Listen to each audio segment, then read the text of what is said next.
Hello, gorgeous. You're listening to the Girlfriend's Guide to Starting Over. On this podcast, we talk about everything from dating and relationships to personal development. We also speak very candidly about the F word, and by that, I mean failure. So grab a pen, tag a friend, and let's talk about it. All of it. Undergoing, overcoming, and simply trying to make it through. Hello, gorgeous. Happy Wisdom Wednesday. I woke up in such a fabulous mood. I hope that you guys are having a good week too. I think a lot of it is that I'm super excited about this content. I'm super excited about this segment because I know how much emotional regulation can change your life. I know because it happened for me. So in today's video, we are talking about something so important. So important. It's the first step to emotional management. Like if you do not master this, there's no way you can do anything else because it will all be built on a lie. Yeah, I know. It's like gut punch. It's like I was so excited in gut punch. But the thing that you have to do, must, and I hardly ever say have to, the thing that you get to do, we'll say that, is be transparent about how you feel. And yes, I do want you to get to a point where you can be transparent with other people. But before all that, sis, we get to be transparent with ourselves about how we feel. Like oftentimes we mask our feelings as something else. How many times have you walked around pretending that you're mad about something, or you were actually feeling like you're mad about something? But when you really sat with it, when something hit the fan, you realize that the truth is you were sad, you were hurt, you felt betrayed.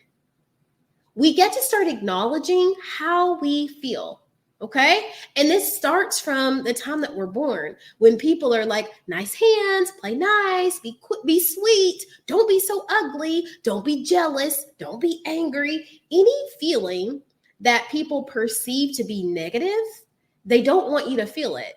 And if you don't feel it, you can't process it, so you don't get to move through it. It just stays dormant in your body.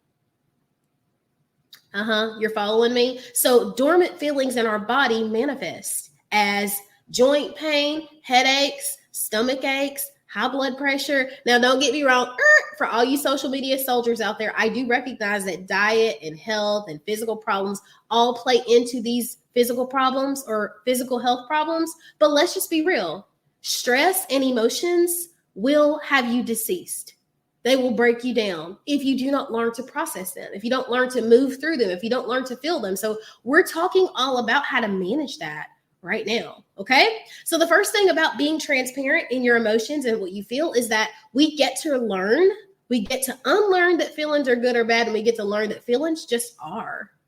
They just are. They're clues. They're an idea or a peek into how you're feeling about a certain situation or circumstance. When you feel joy, that means, you know what, this is important to me.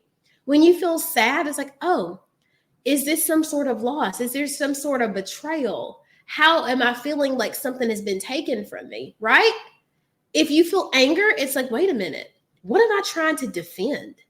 If you feel like being aggressive, what am I trying to protect? Every single feeling has a meaning behind it. It has something there, and we get to explore that. It doesn't mean we act on it, but we get to get curious. And that right there is going to help you, because if you're not honest about what you feel, how can you move through it? You're moving through the wrong emotion, so you're getting not the result that you need, and so you start spinning your wheels, okay? As always, I got my notes over here. Number 2, lots of times we are not transparent about our feelings because we have a fear of what that means about us. Especially in like relationships where someone has hurt you, and it's like you don't want to be hurt, and so you're like, well, I'm not weak. I'm not no snitch. I'm not jealous of her. She got it. I'm not a hater. And it's like you having a pang of jealousy. Everybody's like, oh my gosh, she's jealous. She's a hater. And it's like, no, I want us to get curious about that. What is this person attaining? What does this person have that you also aspire to?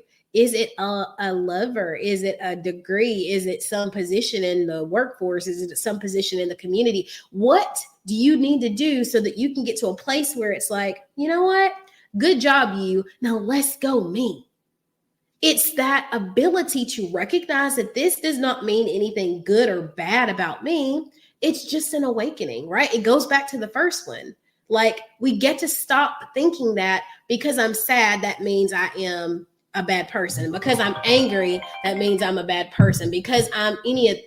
No, your feelings don't make you a bad person. Your behaviors are indicative of, like, let's stop right there. Okay. So even when you do a bad thing, that doesn't make you a bad person. You did a bad thing. That was a bad behavior. Your character is built upon the things that you do consistently. Y'all will catch that later if you didn't catch it now. So I don't want you to think, oh, they did bad things, so they're a bad person. Wait a minute. They did a bad behavior. And then the things that you do consistently build your character, and your character is who you are. Got it? I know I didn't expect that lesson in the middle of this. Sorry. Okay. And the last thing is, lots of times we're not transparent about our emotions because of a fear of what other people are going to think. Right? So we have that internal fear of what we might think or what people might think of us if we show that emotion. And if we tell anybody, Lord God, people are going to be like, she was jealous. She was upset. It hurt her feelings. She was mad that I went to the concert. And so we feel like people are going to have some sort of response that we don't want to manage. And I want to be very clear about this, okay? I used to be in the business of holding back my emotions so that I could manage other people's emotions. That's no longer my ministry.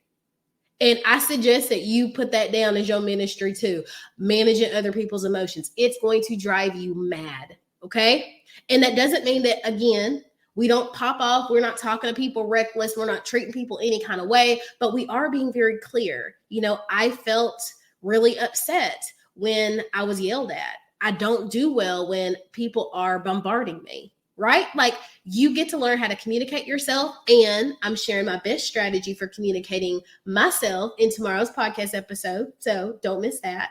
But these are just some of the things that you get to bring to your forefront in learning how to be transparent about how you feel. So I'm challenging you, okay? Monday's episode was about being transparent in your feelings. And so today I'm challenging my entire audience, those of you who didn't catch the podcast episode, to consider where you have not been transparent about your emotions, whether that is in relationships, at work, with family, with friends, like in the way that you communicate, in the way that you present yourself to the world. Where have you not been transparent? Where have you not been honest, real? Where are you feeling unaligned? We're going to talk about that, okay? So super exciting news. I've got a masterclass coming. If you've been loving this information, if you're like, girl, you are talking to me, get in woosah when ish hits the fan. It is a masterclass coming up on the 29th. Yes, replays will be available. I'm going to drop the link to the masterclass here. Go ahead and register. It's absolutely free because I want to help as many people as possible. So get in there. I love you. I want the best for you. I hope that you are having an excellent week. If you're not, I hope that me being so hyped today kind of gave you just a little bitty push to get some positivity in your life. We will talk soon. I love you. Bye-bye.